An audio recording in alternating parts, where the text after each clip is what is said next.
최근에 우리 주변에서 일어나고 있는 많은 일들을 보면서 저는 많은 고민에 빠집니다. 가을이어서 그런지 몰라도 가을 타는 남자의 겨울같아요.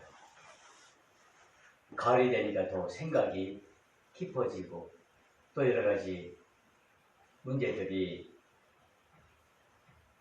더욱더 마음을 복잡하게 하고 또 그것들을 해결해야겠다는 그런 생각들을 많이 하게 됩니다. 최근에 일어난 일들이죠. 그래도 우리나라 지역에서는 동일하면 제1가는 이건희 회장이 죽음을 맛보았습니다. 유산이 상속이 14조 됐나 그랬나요? 세상에 있을 때 얼마나 그 물질로, 그 재물로 세상을 고려했을까요? 그리고 한 개그우먼이 죽음 통해서 또한 여러 가지 생각을 하게 됩니다.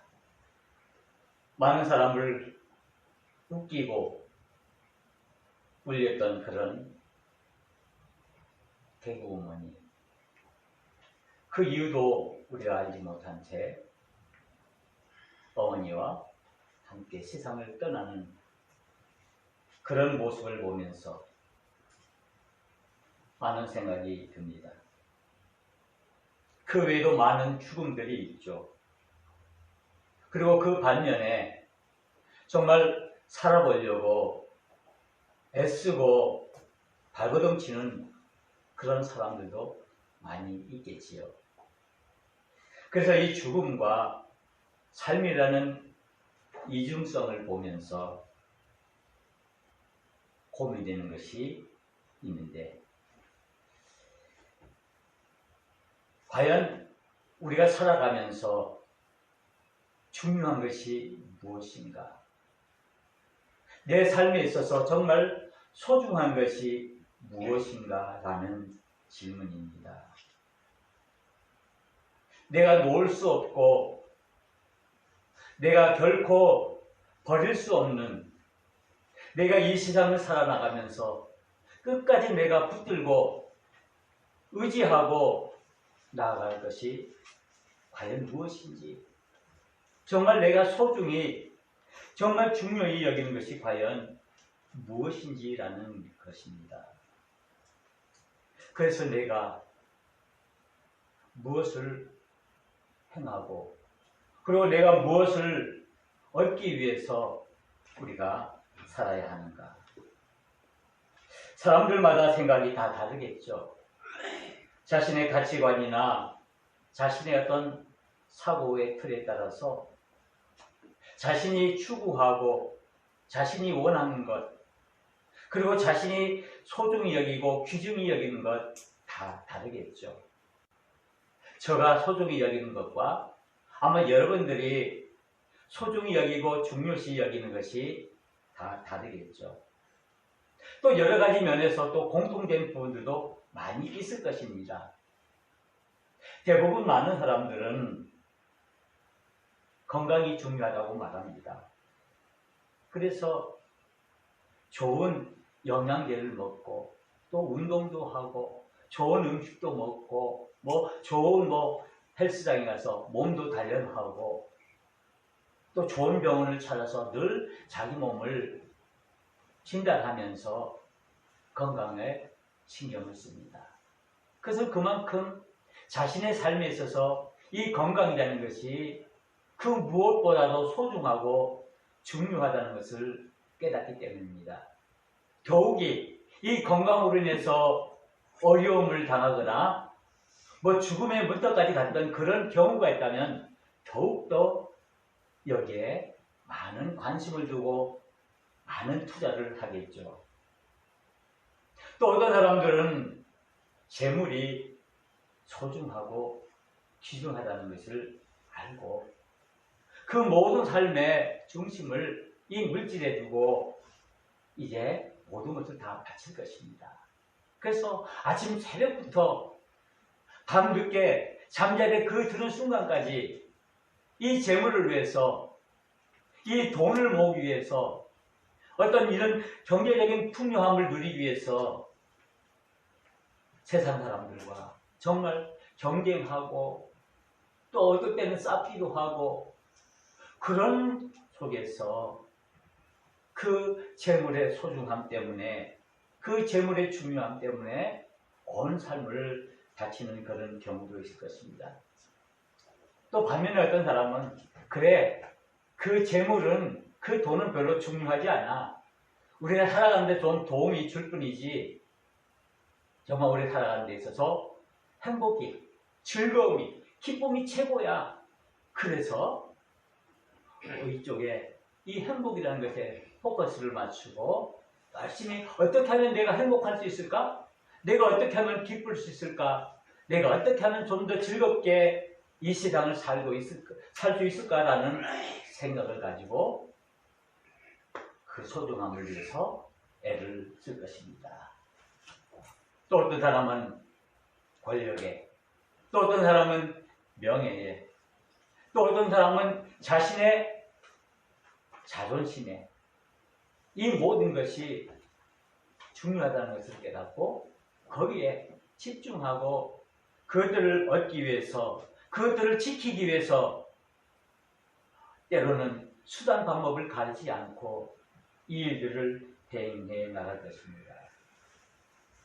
그런데 우리가 한편 이와 같은 상황에서 우리 자신들을 돌아보면서 과연 그런가? 과연 그러할까? 우리가 살아가는 데 있어서 건강이 중요하고 재물이 중요하고 행복이 중요하고 권력과 명예, 자존심, 그 외 많은 것들이 정말 중요하고 소중하고 정말 이 세상 살아나가는 데 있어서 꼭 필요한 것이지만은 과연 그것이 정말 내가 생각하는 것만큼, 우리가 생각하는 만큼 소중하고 중요한 것일까? 라는 의구심이 잠깐 든다는 겁니다. 아까도 말씀드렸다는 돈을 가지고, 인기를 가지고 다른 사람들을 행복하게 해줬던 그런 사람들이 죽음이라는 그 인간의 한계 앞에 어쩔 수 없이 굴복하고 사라지는 그런 모습을 볼 때 과연 우리가 추구하고 우리가 소중히 여기는 것, 우리가 중요히 여기고 이거 하면 내가 살 수 없더라고 하는 그것들이 과연 정말로 그러한가라는 것입니다. 그렇다면 나는 어떠한가? 나에게 소중한 것이 무엇인지, 나에게 중요한 것이 무엇인지. 세상 사람들은 건강이 중요하고 물질이 중요하고 권력이 중요하고 이 모든 것들이 중요하니까 그것에 몰두해서 그것을 얻기 위해서 많은 애를 쓰고 하는데, 그러면 나는 무엇이 중요하고 무엇이 소중해서 그것에 내 모든 것을 바치고 내가 그것을 얻기 위해서 내가 애쓰고 있는가? 그래서 저는 고민하는 겁니다. 내가 신앙인으로서, 내가 목회자로서, 내가 목사로서 과연 나에게 중요한 것이 무엇인지, 정말 내가 살아가는 데 있어서 정말 소중하고 버릴 수 없는 것, 절대 포기할 수 없는 것이 과연 무엇인지라는 생각이 문득 든 것입니다. 저만이 고민이 아니겠죠. 여러분들이 신앙을 가졌기에, 믿음을 가졌기에 여러분들도 어쩌면 똑같은 생각과 고민을 하고 있으리라고 여겨집니다. 내가 신앙인으로서, 내가 하나님을 믿는 믿음의 사람, 즉 그리스도인으로서 나는 과연 어떠한 삶을 살고 있는지, 그리고 더 나아가서 그러면 내가 어떻게 살아야 하지? 내가 어떻게 해야지 내가 어떻게 하는 것이 옳은 길이고, 내가 어떻게 하는 것이, 그래서 내가 추구하고 소중히 하고 귀중히 여기는, 중요히 여기는 그것들을 내가 얻으면서 그것을 통해서 내 삶을, 내 신앙을 더욱더 풍성하게 할 수 있을까라는 것입니다. 우리 육신의 문제와 우리 영혼의 문제들이죠. 여기는 많은 문제들이 있을 수 있습니다. 기독교 역사는 고난의 역사입니다. 이 기독교는 핍박과 박해 속에서 그 교회가 지켜지고 이 교회가 성장을 했습니다. 이것이 하나님의 섭리이고 하나님의 뜻이기도 합니다. 우리가 생각대로 우리 교회가 아무런 세상적인 방해도 없이, 그저 고난도 없이, 그저 승승장구 교회가 잘 부흥하고 잘 성장한다면 얼마나 좋겠습니까마는, 기독교가 생기고 그 교회가 성장하는 그 과정에는 수많은 고난과 시련과 그리고 환난이 있었습니다. 그리고 그것들을 다 이겨내는 그런 모습들을 우리가 말씀을 통해서 또는 우리 기독교 역사를 통해서 깨달을 수가 있습니다. 오늘 이 베드로 전서가 그렇습니다. 이 베드로 전서가 그 초대교회 교회가 받고 있는 그 박해와 고난들을 견뎌내고 이겨냄으로 인해서 그 교회들이 온전히 세워져가는 모습을 우리에게 보여주고 있고, 그리고 그 고난과 박해 속에서 어려움을 당하고 있는 성도들에게 우리 하나님께서 위로와 격려해주는 말씀들이 포함되어 있습니다.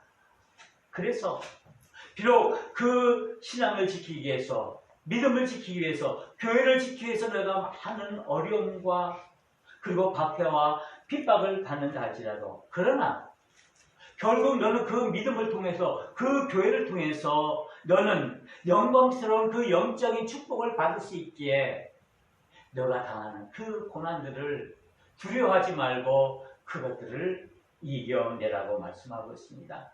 그래서 이 베드로 전서의 말씀을 통해서 그리스도인들이 어떻게 살아야 할지, 그들 앞에 나타나는 그 핍박과 박해 속에서 어떻게 그것들을 이겨내야 할지, 그 방법들을 우리에게 제시해 주고 있습니다.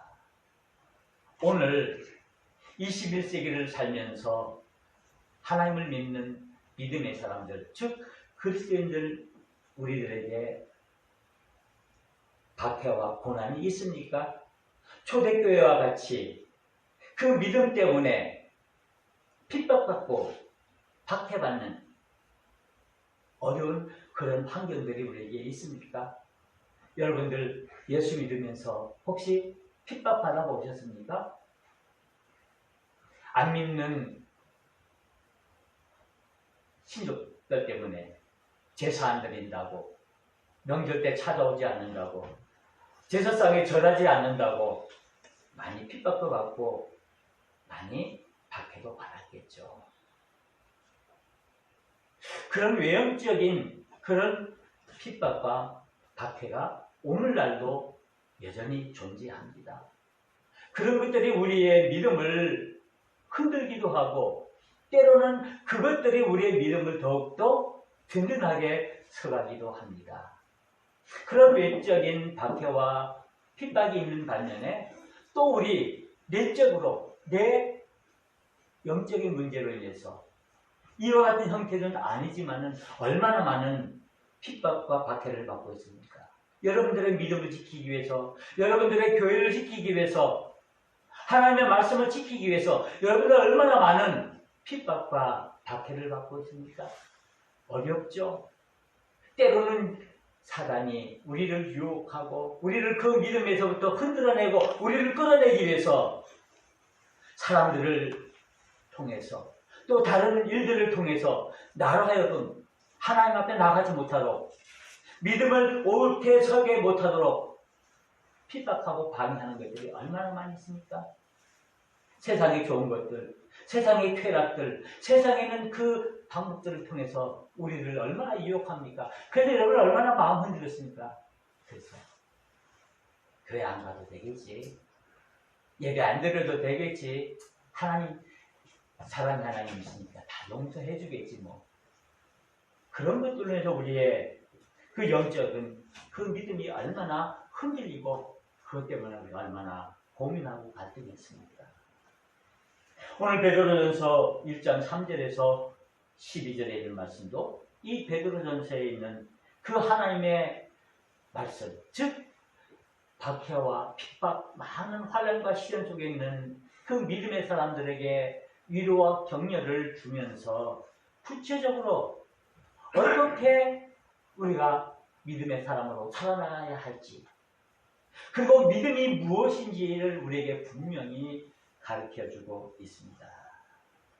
오늘 이 베드로전서 1장 3절에서 12절에 있는 말씀은 이렇게 시작하고 있습니다.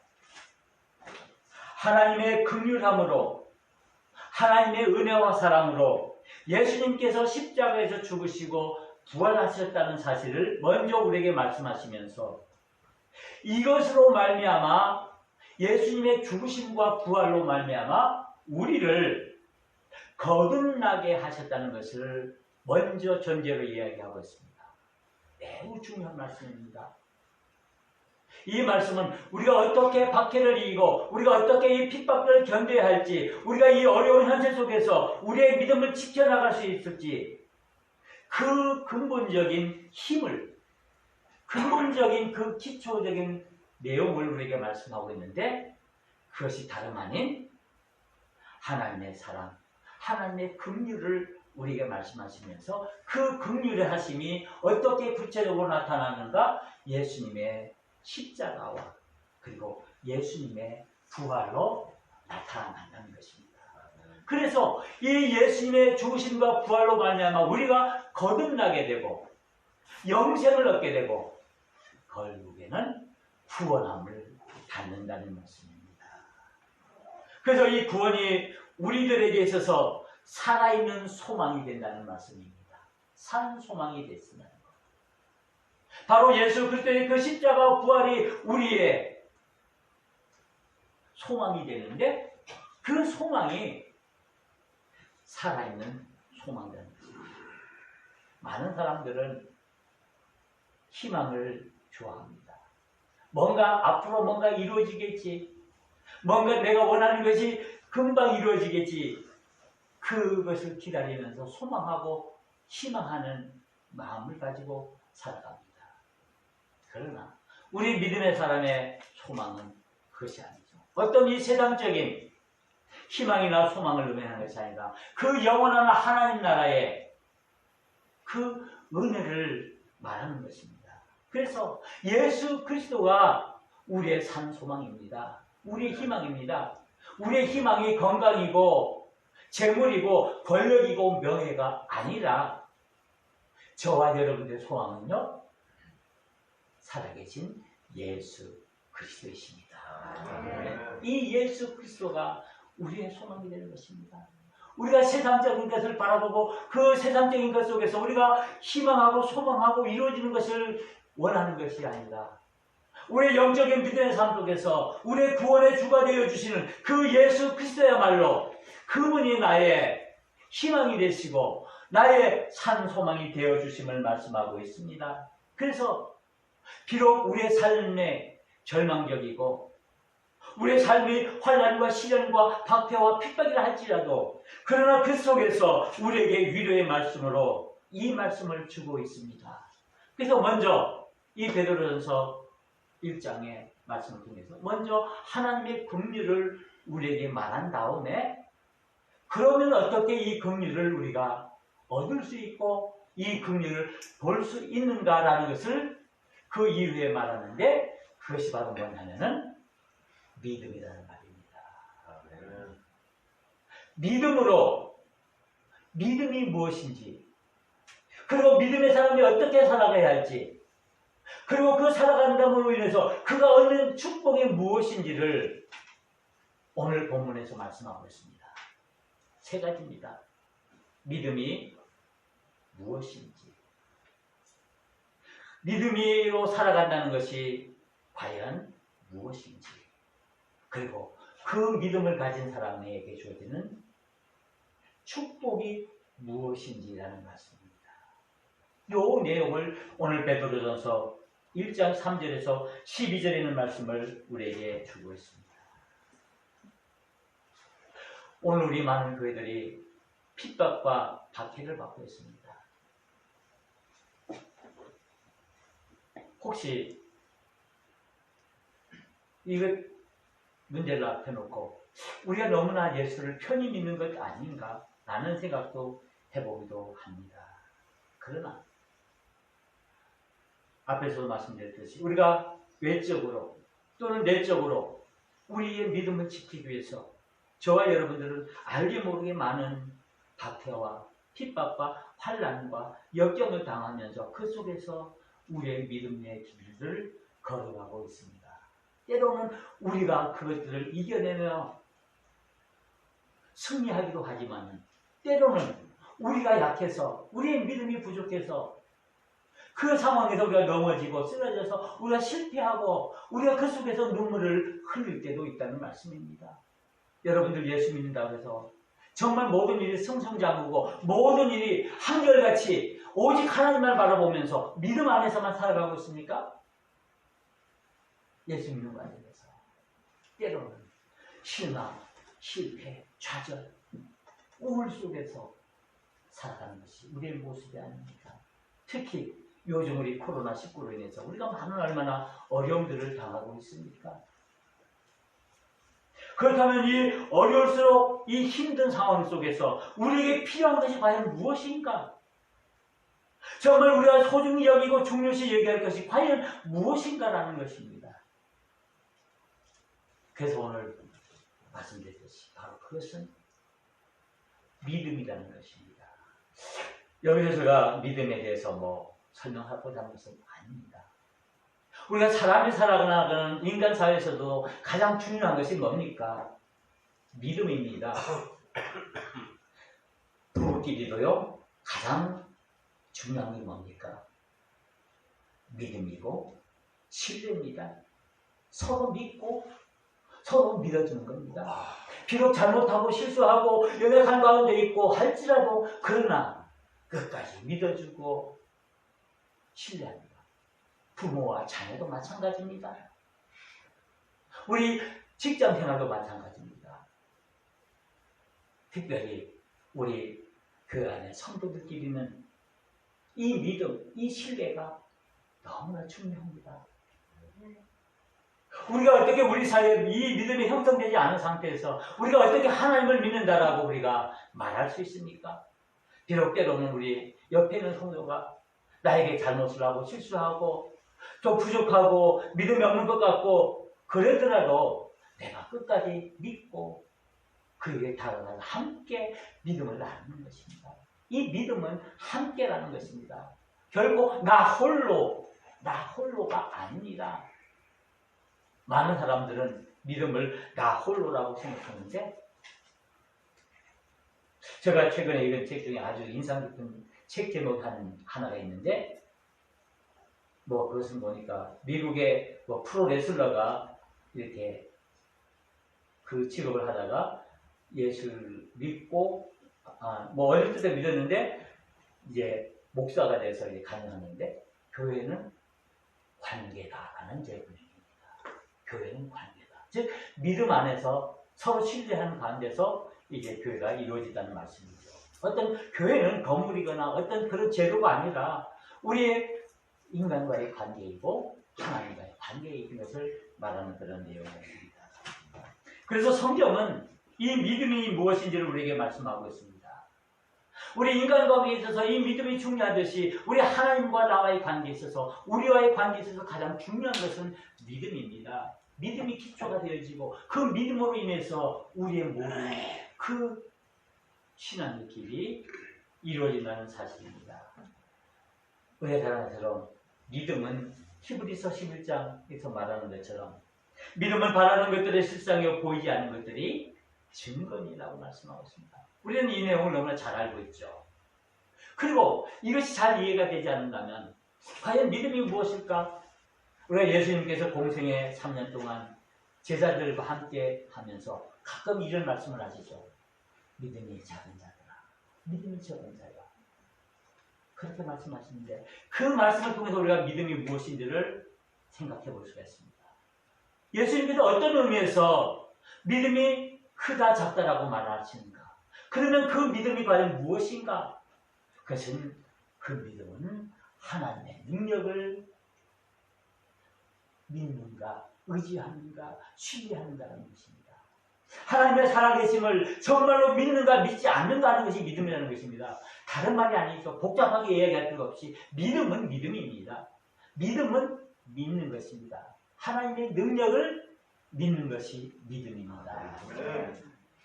하나님의 살아계심을 믿는 것, 하나님이 살아계셔서 지금도 역사하시고 나의 모든 삶을 주관하시는 그 모든 것을 믿는 것이 믿음입니다. 때로는 우리에게 역경이 오고 시련이 오고 환난이 오고 실패가 온다 할지라도 그것까지도 하나님의 역사하심을 믿는 것이 믿음입니다. 그래서 예수님께서 제자들에게 가끔 믿음이 적은 자들아라고 말씀하는 것입니다. 그런데 오늘 이 베드로전서 1장에서는 이 믿음을 어떻게 표현하고 있냐면은 금보다 귀한 믿음이라고 말씀하고 있습니다. 무엇보다 귀하다고요? 여러분 금 좋아하죠? 돈 좋아하죠? 그래서 우리가 흔히 하는 말이 뭐니 해도 뭐니가 잘 모르십니까? 저만 아나? 뭐니 해도 뭐니가 최고다 하는 말을 합니다. 이것은 금이 소중하다는 거죠. 우리의 삶에 있어서 이 재물이, 이 물질이 중요하고 제일 소중하다는 거죠. 그래서 우리가 이 금이라는 것은 이 물질을 상징하는 것 아닙니까? 이 금은 변하지 않기 때문에 전쟁이 나도 지진이 나도 이 금은 없어지지 않기 때문에 돈 있는 사람들은 이 금괴를 모으느라고 정신이 없죠. 우리 성경에 보면 이 금 이야기를 많이 하고 있습니다. 우리가 잘 아는 것처럼 출애굽기에 보면은 모세와 아론 때 이스라엘 백성들이 금송아지를 만들어서 숭배하다가 하나님께 징벌을 받았죠. 그리고 솔로몬이 그의 왕궁을 지음과 동시에 또 예루살렘 성전을 지을 때 금을 사용했습니다. 그래서 솔로몬 하면은요, 금의 왕이죠. 그 당시 제일 부자였습니다. 오늘날도 마찬가지로 이 금에 대해서 하는 사람들은 관심을 가지고 그 금을 소중히 너무나 귀중히 여깁니다. 그런데 오늘 베드로전서의 본문의 말씀은 우리의 믿음을 말하면서 뭐라고 말씀합니까? 금보다 귀한 것이 무엇이다? 믿음이라는 것입니다. 믿습니까? 네. 믿어지십니까? 네. 나는 금이 더 좋은데. 저는 금이 더 좋은데. 분명히 이 오늘 말씀을 통해서 금보다 귀한 믿음을 말씀하고 있습니다. 그 믿음에 대해서 말씀하고 있는데 그 믿음이 뭡니까? 저는 이 금의 유익성을 말하면서 이 믿음의 유익성을 말하면서 믿음의 그 뜻을 여러분들에게 말씀드리고자 합니다. 첫째, 믿음은 하나님의 능력입니다. 아멘. 요즘 많은 젊은들이 결혼을 해야 되는데 때로는 결혼하기가 매우 힘들어하죠. 그 이유는 여러 가지가 있을 수 있지만은 되게 많은 젊은들이 이야기하죠. 뭐 때문에 결혼하기를 꺼려하죠? 뭐가 없어서? 능력이 없어서. 결혼해서 식구들을 먹일 수 있는 능력이 없어서 많이 꺼린다고 그러죠. 그뿐만 아니라 우리 사회, 이 세상을 살아나가려면 뭐가 있어야 된다? 능력이 있어야 된다고 말합니다. 그래서 공부도 하고 뭐 기술도 배우고 또 여러 가지 어떤 자기의 스펙을 쌓지 않습니까? 뭘 얻기 위해서? 능력을 얻기 위해서죠. 세상적인 능력, 세상적인 힘을 얻기 위해서 그 세상적인 힘이 있어야, 능력이 있어야 그 세상을, 그 자기가 속해 있는 그 사회를 잘 살 수 있습니다. 능력에는 여러 가지 의미가 있겠지만은 우리가 신앙적인 의미에서 이 능력을 말하고자 하는 것입니다. 믿음은 능력입니다. 하나님의 능력이 바로 이 믿음입니다. 하나님께서 이 세상을 섭리하시고 하나님께서 이 세상을 다스리시는 그 하나님의 뜻이 움직여지는 그 밑바탕의 힘이 바로 믿음이라는 사실입니다. 그 믿음이 우리의 삶을, 우리의 신앙의 삶을, 우리의 믿음의 삶을 온전히 세워준다는 것입니다. 그래서 우리에게 중요한 것이 무엇입니까? 믿음의 사람에게 있어서 정말 소중한 것이 무엇입니까? 바로 이 하나님의 능력인 믿음이 소중한 것입니다. 이 믿음의 능력으로 우리가 살아가야 합니다. 그리고 두 번째는 이 믿음은 길입니다. 길로 해서 아시죠? 우리가 걸어다니는 길. 우리가 만들어서 우리가 나가는 것입니다. 바로 오늘 이 베드로전서 1장을 통해서 우리에게 주신 그 믿음이 무엇인가를 우리에게 말씀하시냐면 이 길을 말하고 있는데 이 길은 우리의 방향성을 말하는 것입니다. 우리가 어디로 나아갈 것인가? 우리가 어디로 가야 올바른 길인가? 길이라고 다 같은 길이 아니죠. 옳은 길이 있는가 하면 나쁜 길이 있고 좋은 길이 있는가 하면 험한 길이 있고 좁은 길이 있는가 하면 넓은 길이 있습니다. 그런데 오늘 말씀을 통해서 믿음을 말할 때 이 믿음은 하나의 길이라는 것. 즉 우리 믿음의 사람들이 살아가는 삶의 방식을 말하고 있는 것입니다.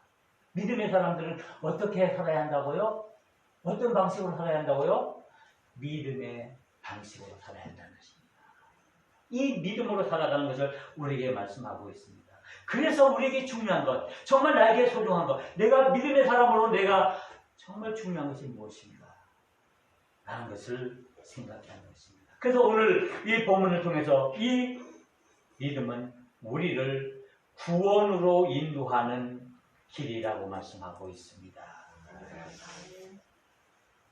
우리를 구원하는 것, 우리를 영생하도록, 우리를 하나님 나라의 백성으로 만들어주는 것, 바로 이것이 믿음이며 바로 이것이 우리에게 주신 하나님의 은혜입니다라는 사실을 우리에게 말씀하고 있습니다. 하나님의 방법대로 살아나가는 것, 하나님의 뜻대로 순종하는 것, 바로 이것이 우리의 믿음이라는 것입니다. 그리고 이 믿음은 하나님의 선물입니다. 하나님의 선물입니다. 많은 신앙인들이 오해하는 것 중에 하나가 그래 내가 열심히 교회 나가고 내가 열심히 예배 참석하고 내가 열심히 봉사하고 내가 열심히 기도하고 헌금하면 내 믿음이 커지겠지. 그렇죠. 맞습니다. 우리가 믿음에 성장하기 위해서는 예배 열심히 드려야 되고 기도만 해야 되고 말씀만 읽어야 되고 봉사만 해야 되고 물질 많이 드려야 되고 그런데 잘못하면 이것은 내가 하면 되는 거야. 내가 마음만 먹으면 할 수 있어 라는 것입니다. 그런데 오늘 성경을 통해서 보는 우리의 말씀하는 것은 이 믿음은 바로 스스로 하는 것이 아니라 하나님이 나에게 주시는 은혜라는 것입니다. 선물이라는 것입니다. 그렇다면 내가 예배 열심히 드리고 기도하고 말씀 읽고 봉사 많이 하는 것 그건 뭡니까? 라고 한다면 뭐라고 말씀하시겠습니까? 하나님께서 내 심령을 움직여 주셔서 그것으로 하여금 하나님들에 나가 예배하게 하고 내 마음을 움직여 주셔서 기도하게 하시고 내 마음을 붙들어 주셔서 말씀을 읽게 하시고 내 말씀을 붙잡아 주셔서 봉사하고 헌신할 수 있도록 하나님께서 우리에게 선물로 그것들을 주신다는 말씀입니다. 내 힘으로 하겠다고 하지 마십시오. 그래, 오늘 내가 시간 내서 가서 예배 드려야지. 하나님이 내 마음을 감동시키시고 내 마음을 강화시켜 주셔서 나로 하여금 하나님 전에 나가서 예배할 수 있도록 만들 때, 그 믿음이 선물이 되어질 때 그 믿음의 축복이 우리에게 오는 것입니다. 우리의 노력으로 만들어지는 것이 믿음이 아닙니다. 우리가 오해해서는 안 됩니다. 이 믿음은 위로부터 우리에게 오시는 하나님의 은혜입니다. 그러기에 이 믿음이 위대한 겁니다. 내가 이 믿음을 만들어낼 수 있고 내가 믿음대로 내가 살아갈 수 있다면 그 믿음, 그렇게 위대한 것이 아니죠. 그런데 하나님께서 나에게 주시는 것이기에, 위에서부터 내려오는 것이기에 그것이 믿음의 위대성입니다. 그리고 네 번째, 믿음은 하나님을 향한 사랑입니다. 하나님께서는 나를 부르시고 택해 주셨습니다. 오늘 여러분 이 자리에 나와 앉아서 하나님께 예배 드리고 있죠. 여러분 스스로 나와 있습니까? 내가 마음 먹어서 나온 겁니까? 그럴 수도 있죠. 그런데 분명한 것은 하나님께서 우리의 마음을 감화감동시켜 주시고 나로 하여금 나를 불러주시고 택해 주셔서 나를 택하여 주셔서 나로 하여금 이곳에 나와 앉아있게 하고 우리가 예배를 드리고 해서 그 하나님의 부르심에 대한 응답의 표현으로 여러분들 예배를 드리고 있는 것입니다. 그래서 이 믿음 하나님의 부르심과 그 우리의 인간의 응답이라고 할 수가 있습니다. 그러게 우리는 이 예배를 통해서 하나님의 형상을 회복해야 되고 그리고 하나님의 거룩함을 우리가 되찾아야 합니다. 바로 이것이 믿음입니다. 그러면 왜 믿음의 사람에게 이 믿음이 있어야 할까? 왜 믿음이 중요한가? 왜 믿음은 그리스도인들에게 있어서 가장 중요하고 소중한 것인가? 왜 우리의 이 믿음이 우리의 삶의 전체가 되어야 하는가? 다른 것으로는 이것을 대체할 수 없는가? 없다고 말합니다. 성경은 분명히 말합니다. 우리가 하나님 앞으로 나아가고 하나님을 위해서 살 수 있는 그것이 우리에게는 전혀 없고 오직 이 믿음으로만, 오직 믿음만이 우리를 하나님 앞으로 인도하는, 구원의 앞으로 인도하는 것이라고 말씀하고 있고 그 삶의 방식을 우리에게 말씀하시는데 믿음으로 살아라고 말씀하고 있습니다. 그래서 히브리서 11장에 믿음을 이야기하면서 거기 나온 믿음의 사람들, 아벨서부터 쭉 아브라함, 노아, 모든 믿음의 사람들 결국 어떻게 살았습니까? 믿음의 사람은 어떻게 살아야 한다고요? 믿음으로 사는 겁니다. 이 믿음의 사람의 삶의 방식은 믿음으로입니다. 믿음으로 사는 것입니다. 어떤 세상적인 지식이나 세상적인 어떤 방법, 겉모습으로 사는 것이 아니라 믿음으로 살아나가야 한다는 것입니다. 그럴 때 우리의 그 믿음이 온전해질 수가 있습니다. 우리는 믿음의 본질로 돌아가야 합니다.